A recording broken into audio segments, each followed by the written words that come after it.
इस बीच Facebook, Insta और WhatsApp का संचालन करने वाली कंपनी मेटा की मुश्किलें बढ़ गई हैं। अमेरिका में मेटा के खिलाफ मोनोपोली चलाने का मुकदमा शुरू हो गया है। कंपनी पर यह आरोप है कि उसने अपनी मोनोपोली चलाने के लिए दूसरी कंपनियों को या तो खरीद लिया या फिर उन्हें दबा दिया। मेटा अगर इस मुकदमे में हारती है तो उसे इंस्टा और व्हाट्सएप को बेचना पड़ सकता है। सर, मेटा के भीतर क्या हो रहा है और किस तरह के चेंजेस की संभावनाएं आपको यहाँ पर दिखाई दे रही हैं?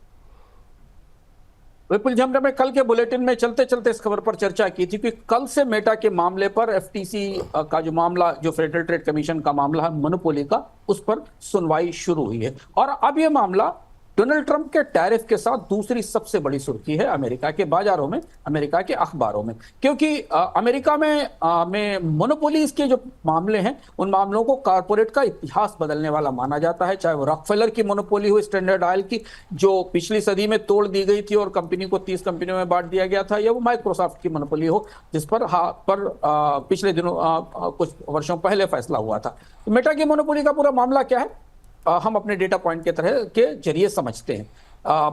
यूएस का जो फेडरल ट्रेड कमीशन है, जो आमतौर पर कंपनियों में मोनोपोलीज की और एकाधिकार की कोशिशों की पड़ताल करता है और जांच करके बताता है कि किस कंपनी ने बाजार की प्रतिस्पर्धा को बिगाड़ा है या प्रतिस्पर्धा खत्म किया है।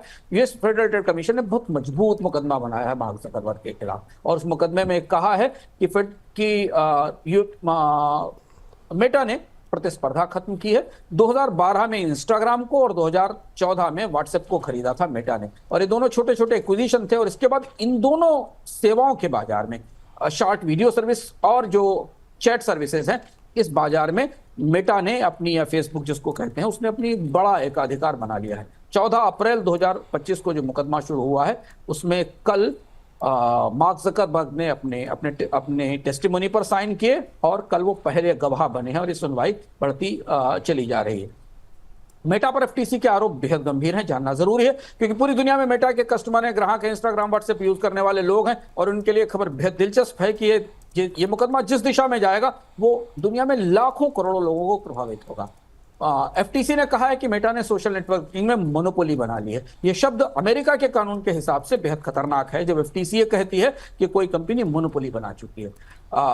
एफटीसी ने कहा है कि मेटा ने या तो प्रतिस्पर्धियों को खत्म किया है या उन्हें खरीद लिया है, यानी पूरी तरह से बाजार को अपने हिसाब से मेटा ने बनाने के लिए बाजार में कोई प्रतिस्पर्धा नहीं रखी है।